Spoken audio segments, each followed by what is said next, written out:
Wisp Sports Radio, the voice of women in sport. Hello and welcome to episode 4 of The Mind Matters here on Wisp Sports. I'm Chris Stafford. And I'm Jenny Susser.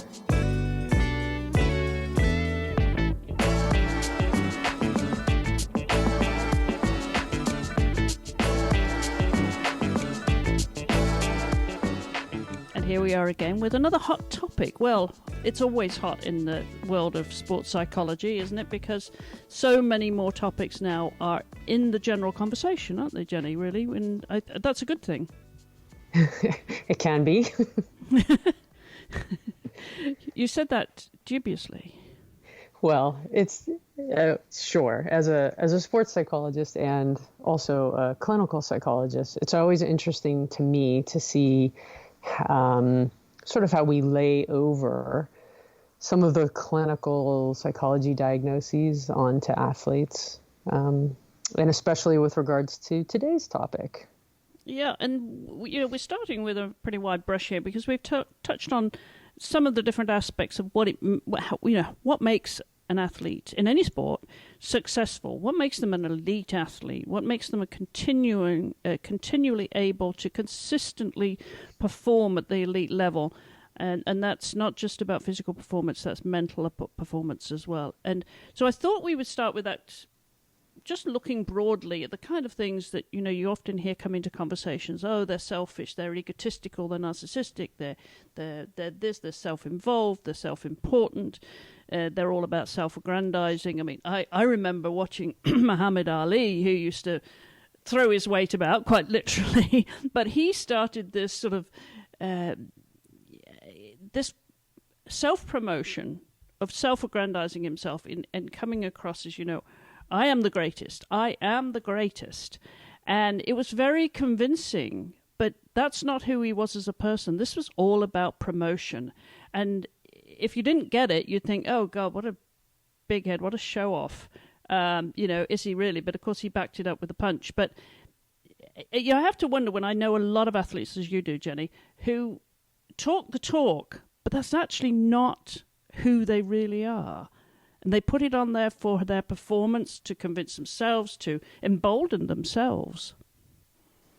Yes, absolutely. I would agree with that 100%. I think that professional sports, especially the bigger sports, football, baseball, basketball, hockey, boxing, those sports have sort of turned into a media... I'm not even sure what word to use about it. They're media draw, and athletes now are concerned with their brand. And then their brand becomes their ability to make more and more money. And so then their brand has a certain quality or essence to it that they continue to promote. And I think Muhammad Ali was really the first one to do that in such a public and bold way. If you think about him and who he was and how he was, nobody had been like that as an athlete up until that point. And he really took boxing into the mainstream. I mean, nobody watched boxing before Muhammad Ali. And then all of a sudden, it's like one of the most lucrative sports in the history of sport. So it's interesting, was he truly a narcissist? I don't think so. But the confusion in the public and the way that he presented himself, it made people tune in. Yeah, I was fortunate enough to meet him, actually. Before the Sydney Olympics down there in Sydney, he gave a press event and actually held that famous left hook of his. He just seemed a very gentle man. Of course, he's older. His health was deteriorating, but I've heard other people talk about him who were in his circles, and they said he really wasn't like that. And you often hear, especially in the acting world, you hear about how how successful these performers are. But in real life, while they come across very extrovert and in a true sense of performing, but their true self is they're actually often very shy, and they don't seek the limelight. And they're a very different personality to what we are, what they are professionally. Talk a little bit about that. Why is that split personality? There we go. See, case in point.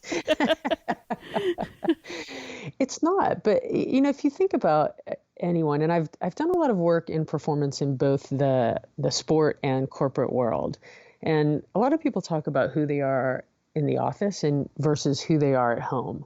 And you could even bring this back to introvert and extrovert. Like the United States, sort of as a culture, is a very extroverted country. Our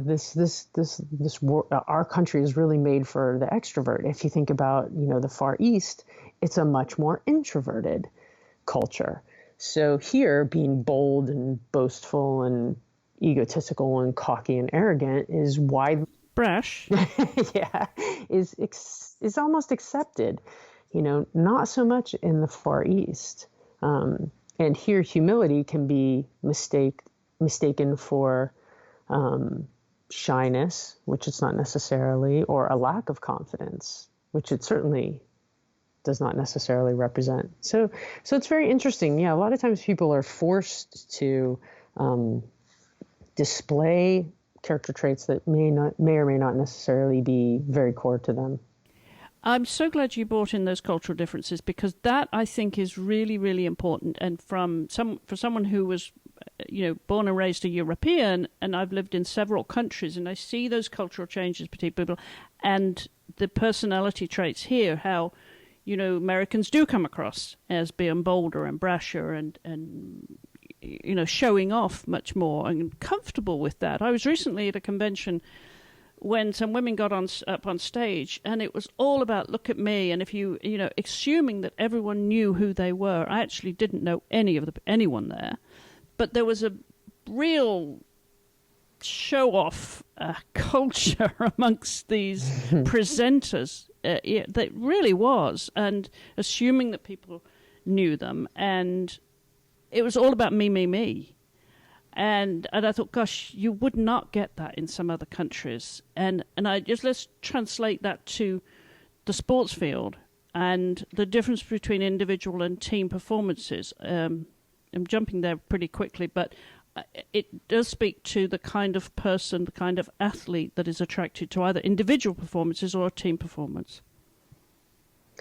Yeah, it can for sure. I think the thing to remember or keep as a background as we start talking about this and just about everything else is that there's not a one size fits all, and it's not just we can't just make blanket statements about individual versus team athletes, for instance. That's the beauty of the human being is individual differences.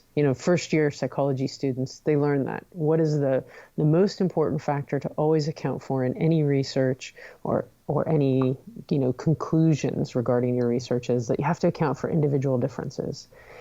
And that's the blessing and the curse of the human being is that we can all be so different. We can all be so similar. So I think about my experiences with working with individual sport athletes and working with team sport athletes. And I think that if we're going to talk about narcissism or egoism, okay, so maybe the incidence in individual sports is slightly higher, but I wouldn't call it like a staggering difference. I've worked with professional tennis for a couple of years, and some of those top performers were just the kindest, most generous, non-boastful, humble athletes you could want to meet. And now, is that an individual thing? Is that a tennis thing? Tennis culture is very different. If we look at golf, let's look at golf pre and post Tiger Woods. It was a very different world before Tiger Woods. It was a gentleman's game, and when they celebrated, the celebrations were mild and very controlled. And then Tiger comes and he creates some animation, but did that animation create greater draw? So I think in individual sports, people just naturally assume, well, you're playing an individual sport, so you must be more about yourself than someone who plays on a team sport. But I would disagree with that. I think that people are drawn to sports initially because of inclination, talent, and ability. You know, if a Right. 5-year-old kid Yeah. who can swing a tennis racket or a golf club isn't thinking this is all about me at 5. They're thinking, hey, I'm good at that. Or their dad is thinking, hey, she's good at that. Right. Yeah. No, exactly. And that's not their initial motivation. And interestingly, you listen to some team players, like take the National Women's Soccer League at the moment. They just came to their league end championship, and Sam Kerr, who plays for the Chicago Red Stars, their ace forward Australian player, who is all about her team. She won the Most Valuable Player award. And in that presentation, I don't know how many times she incorporated in a very short speech that her team players. That this is a team, and this isn't just about me. I'm standing up in here to receive this, but I couldn't do it without my teammates. And she kept referring to her teammates. It was the most selfless acceptance speech I've ever heard. I mean, she's all about her team, and her team putting because without her team passing her the ball to be the striker, she is not going to be the most valued player, right? I always found it ironic that a team would elect a most valuable player. I just found it interesting, like if it's a team, how is someone better than someone else? Now, that sounds like a silly question because for sure certain athletes stand out, but it is a team, and that's a great display of not just sportsmanship. That takes it beyond sportsmanship. That's humility and self-awareness, and also awareness of the team, and probably some really incredible mentoring and coaching. Yeah, it really was. It was just heartening to see that. And we talk about what the motivation for people to to take up sport professionally, or to pursue the talents that they have from a young age. But as they get older, is this about their own achievements and self-importance, and that grandiose sense of self-importance? Because a successful athlete doesn't exaggerate them, because the proof of the pudding is in those results. They don't have to exaggerate either their talent or their achievements. Talk a little bit about that, and why some people would argue, well, they're looking to be recognized and to be superior to everyone around them by their performance in sport. Well, who isn't? It's funny thinking about this topic. The world of professional. So I'm going to talk about professional sport because those are the athletes that are the visible ones, and I really believe or think that part of the showboating of the professional athlete comes from the attention that it receives. So it is reinforced positively by the public. Now before social media, so if you think about this 15, 20 years ago, it was all TV, right? And so that was our medium, was TV, and watching football or baseball or basketball, sometimes hockey. Some people, the Canadians, northern United States, would watch hockey, but it was really about the display on television, and it got so much so that the NFL actually put restrictions on end game celebrations. I don't know if you remember that.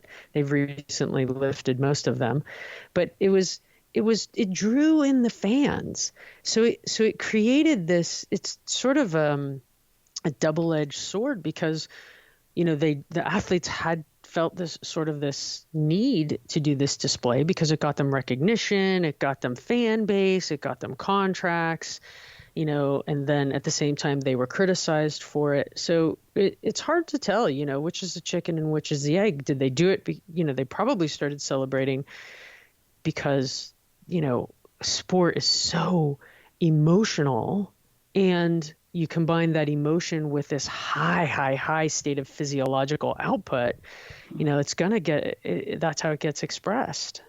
Very different from someone in an office, landing a new contract. They don't, jump out of their office and spike their stapler. It's very, very different because of the visibility, who's watching, and how you feel. You still feel emotional when you have a huge success at work, but you don't have the physiological bump that the athletes do. Is that making sense? It absolutely does, because, and that's important, isn't it? The emotion, the passion that goes into those performances. There's just so much invested in it. There's years of preparation and commitment, and it's okay. They have to be selfish. But I don't like that word in a way, because it's almost negative. But they have to be single-minded in their pursuit of excellence. Well-coined phrase there, but they have to be. And there's I was just watching on Twitter this morning. There was a picture, it's a short video of two guys on a pitch, and I don't know what the game was, but these two guys got into a hug, and one of them was crying, and they were physically and visibly overcome with emotion at the success. They just won, obviously. And one was saying to the other, "I can't believe we finally did it." And these were two grown men, just after the game hugging, and you could just feel the raw emotion that they won. They've probably been trying to win that championship or whatever it was for years, and they finally did it. That is just the great thing about sport, isn't it? Is that investment, and the passion and the emotion that goes into it. And I also want to take that to Megan Rapinoe, because, of course, she was criticised for the way she was celebrating after she scored during the World Cup. And that's another topic maybe, but is it because it's women, right? Was that all about, being arrogant and self-important and, hey, look at me? I don't know. What's your thoughts? Oh, I have many.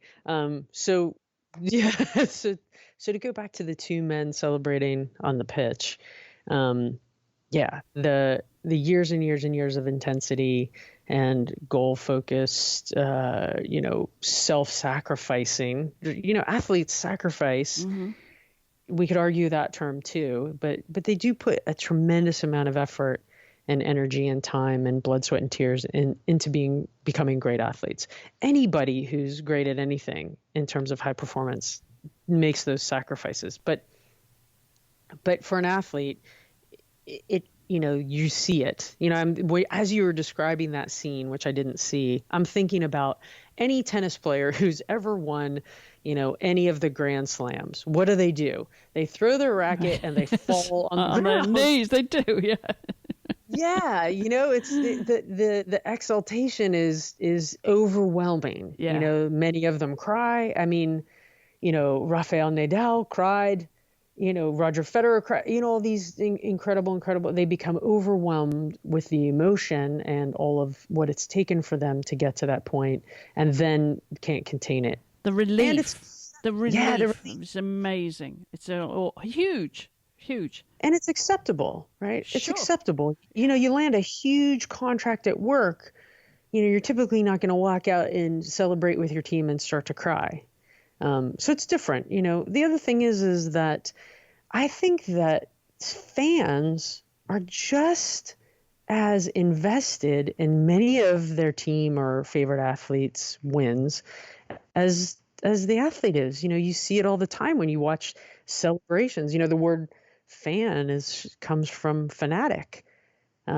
So that's why, we love it. We love to, since the Roman gladiator days. Right. Yeah, because sports people are gladiators, aren't they? I mean, it takes that. I think it takes that. I mean, and this is really what the whole crux of this conversation, really.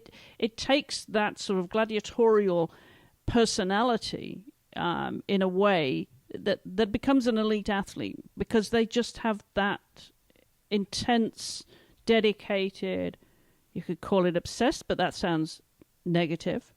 But it is an obsession, and why do we call that negative? Anyway, I'm wandering away from the topic a little bit here. There's so many spokes to this wheel, aren't there? There's tons. There's tons. I think the thing that separates the athlete, which started with the Roman gladiator, is the physical. There are so many high performers, and like I said, I've been working in the corporate world for about a decade. And I have worked with some amazing, incredible high performers in the corporate world. And the difference is the physical prowess of the athlete and the gladiator. The gladiator is, when we hear the word gladiator, instantly this imposing, incredible physical presence emerges as the visualization.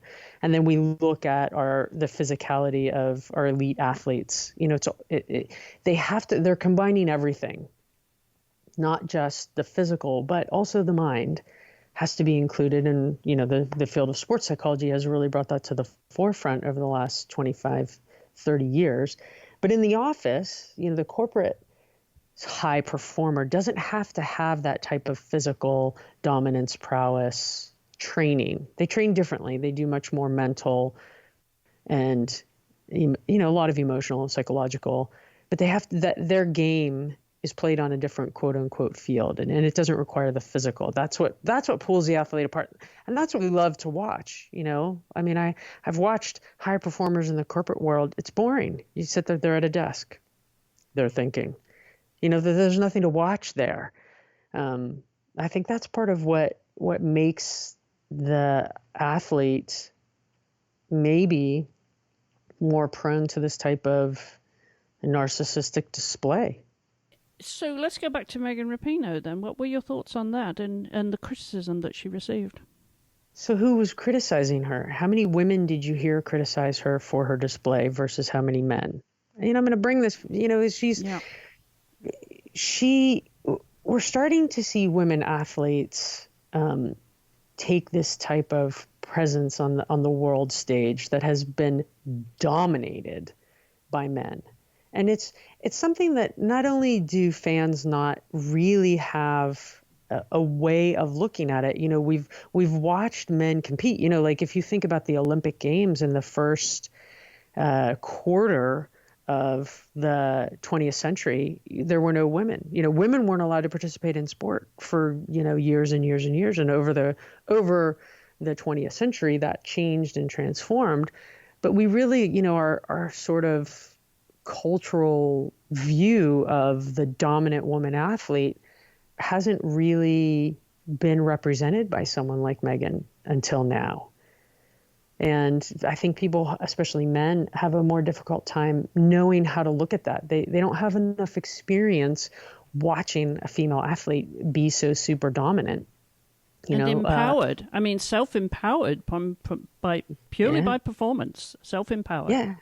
I think about Martina Navratilova and tennis, and how she changed tennis. I remember watching her single-handedly change the way the female tennis athlete looked and trained. Yeah. And people didn't know how to take that. And so, until Chrissy Everett started going to the gym and walks out onto the court one day with these, beautiful biceps, and people were like, well, holy cow, look at that, and there you go. So I'm not sure we know how to watch it yet.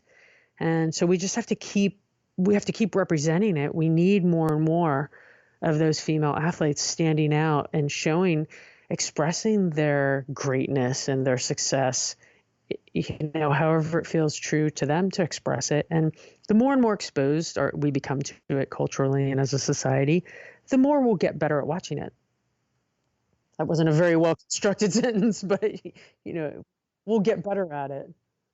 Megan wasn't the only one. Look at Alex Morgan. When I loved the way when she played England and scored that goal, she imitated holding the cup of tea. There's various ways to do it, but these players, these high performance successful athletes, have a right to do that. They have a right to do that, and they didn't do it on their own. It was all about the team helping their success. So again, comes back to that team performance.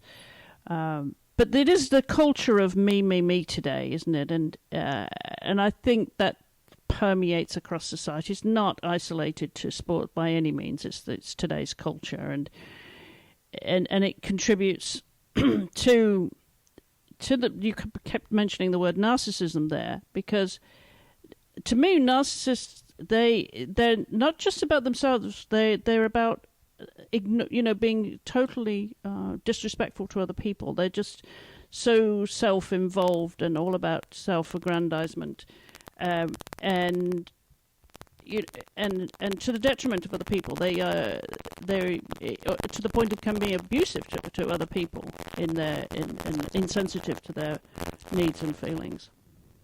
I actually think that if you're looking at the true diagnosis and the diagnostic criteria and definition of narcissistic personality disorder, I think the treatment of another person is actually a side effect. And narcissists are so focused on themselves that they rarely have time to focus on being evil to someone else. It's when there's typically in psychological diagnostic criteria and the worlds of comorbidity, which is when you have more than one diagnostic issue, a lot of times narcissism is paired with something else, like a borderline personality disorder or a sociopathic personality disorder. And when you have that, that's when they turn their focus towards hurting someone else or demeaning someone else.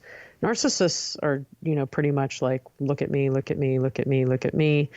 That's lovely enough about you. What do you think about me? But it's interesting, the way that athletes behave, the incidence of narcissism in the general population is less than 1% of the population. So they, it'd be like 1 in 200 people would be diagnosable as a narcissist or as having a narcissistic personality disorder.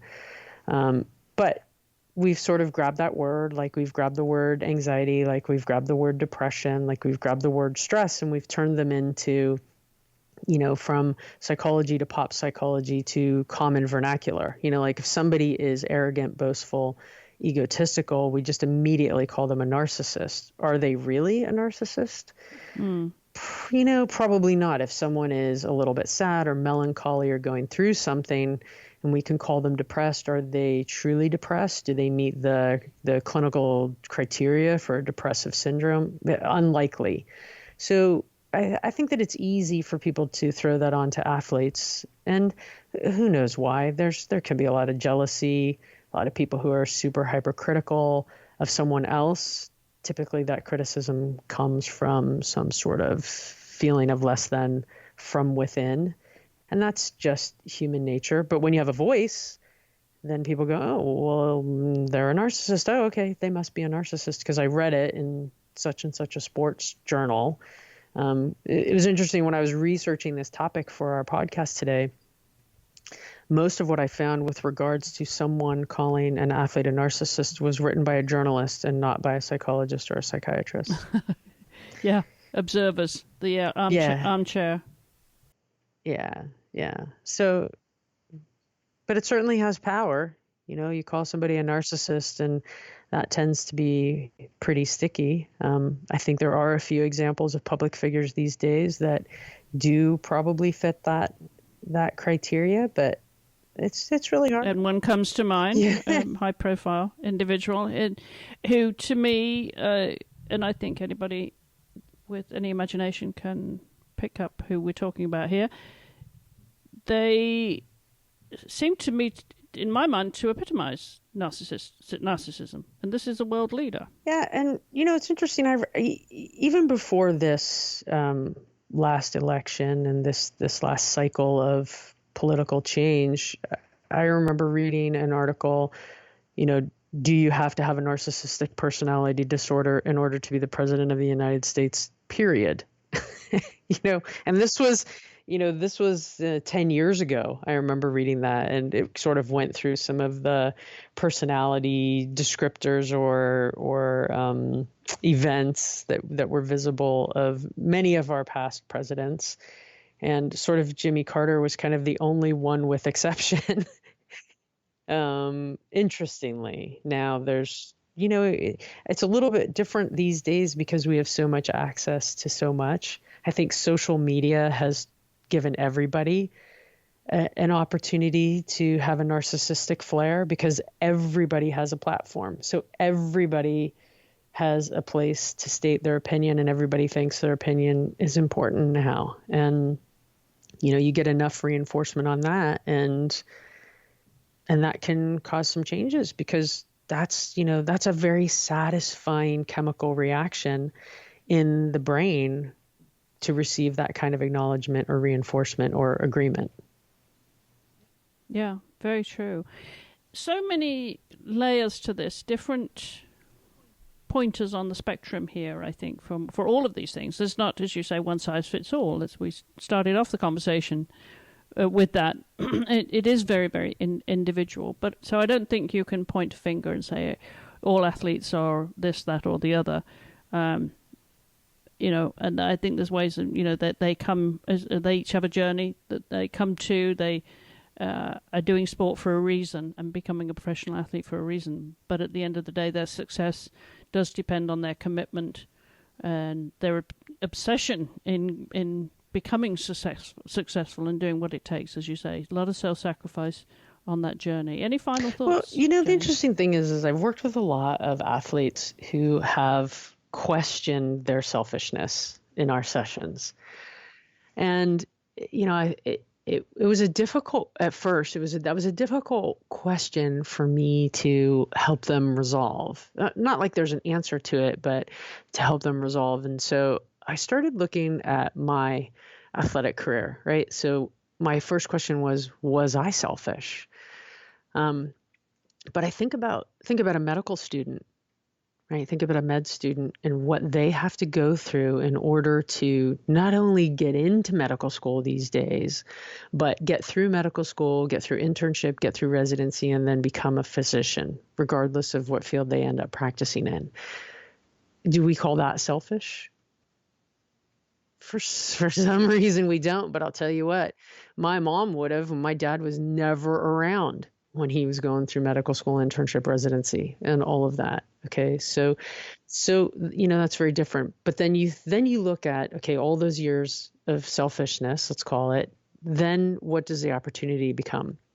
So for me, being a swimmer, training 30 hours a week, not being available for dinners or family events sometimes, or traveling when there were other things, missing a lot to be the type of athlete and compete at the level I competed at. You could have called that selfish, but then I look and see what kind of contribution it made to my family, right? So my grandmother was like, every time I had a swim meet, she called me before, she called me after. She lived and breathed by my swimming. My parents, I'm still the swimmer. I'm 52. I will meet my parents' friends and they will say, oh, you're the swimmer. Well, I was 30 years ago. But it gave them bragging rights. It made them very proud. It got my older sister became a marathon runner, like a super marathon runner, being inspired out of my athletic career. It made my younger sister become an athlete.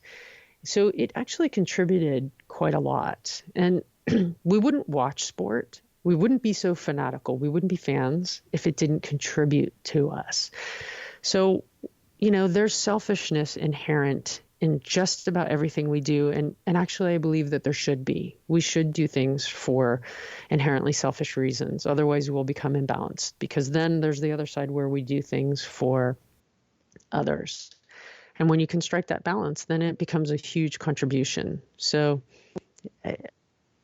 those would be my philosophical final thoughts about the athlete and narcissism. Yeah, no, I totally agree. It's a good thing we agree, since we're co-hosting the same podcast, right?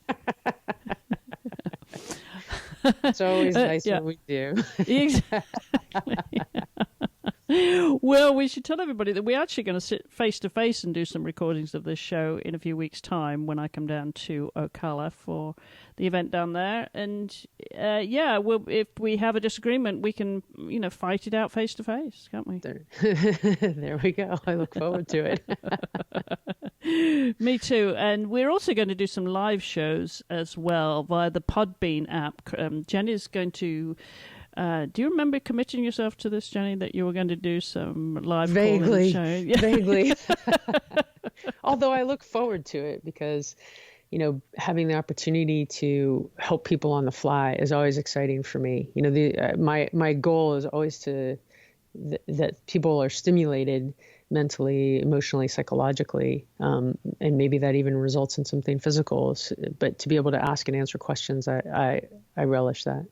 All right, we'll do all of that on the Podbean app. So if you haven't downloaded it, now's a good time to do that and follow us. We do also have a live show, a live weekly news program that I do, the Wisp Sports Desk. I do that with Nancy Gillen from Inside the Games every week to bring you what the latest top stories from around the world of women's sports. So that's also on the Podbean app, and of course all the rest of the shows, and that too, all the live shows do get onto the Wisp Sports on any podcast app, wherever you listen to your podcast too. So, one thing I'd like to do, Jenny, since I've got you here, is ask if you listen to podcasts, if you have any recommendations, because I listen to a lot of other podcasts, and at the end of their podcast, they recommend another podcast.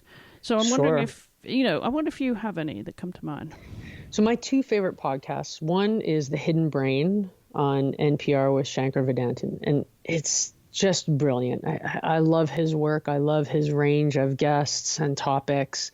And I have been listening to that podcast for several years now. I find it incredibly stimulating and important. He covers important, purposeful topics. I really love that.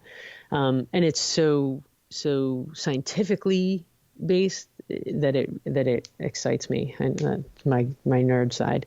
The other one that just truly never ceases to move me is the podcast On Being with Krista Tippett. And her mission is all about purpose and helping people find theirs and making the world a better place. And her interviews are inspiring, insightful, deep. There's no fluff. I just find her incredible. And so I've been following her for several years as well. Those are my top two when people ask. Okay, cool. All right. And my top two, thanks to Jane Garvey and Fee Glover from the BBC who co-host Fortunately with Fee and Jane, which is hilarious, a weekly show. I really got into that. Absolutely love it. Maybe it's because of the British humour, but if you do appreciate British humour, then tune into Fortunately with Fee and Jane, one of my favourite shows. And on that show, they were recommending, because they had Jamie on as the guest, a show called The Missing Crypto Queen, which is kind of taken over from Serial that NPR produced a while back now, which became the Blockbuster podcast, really. And this Missing Crypto Queen story, and it is all about storytelling, I think, on the podcast, is a wonderful genre for storytelling.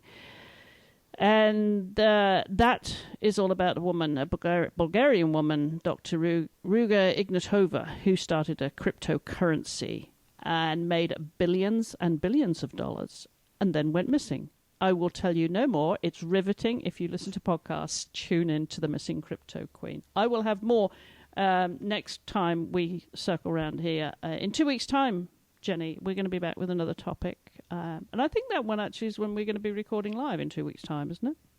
Yeah, something very exciting. A couple of young women that I know talking about dealing with anxiety as they're coming through their early 20s, and how they're finding their way in the world and finding their way through their anxiety. We're going to slide out very quietly now. Remind everybody to follow you. How did they do that? drjenny.com. On Facebook, I'm Dr. Jenny R. Susser, and Twitter at Dr. Jenny Susser. And we are, as always, at Wisp Sports, and the website is wispsports.com. Follow, share the love, because we also love to hear from you as well. So post your comments on Facebook, Twitter, wherever you follow us on social media. And join us again in 2 weeks' time when we will have that conversation about anxiety. Until then, don't be too anxious, because there's a world of podcasting out there to listen to, and there's so much of it on Wisp Sports. Jenny, thanks for joining me again. I love these conversations. As do I. Thanks, Chris.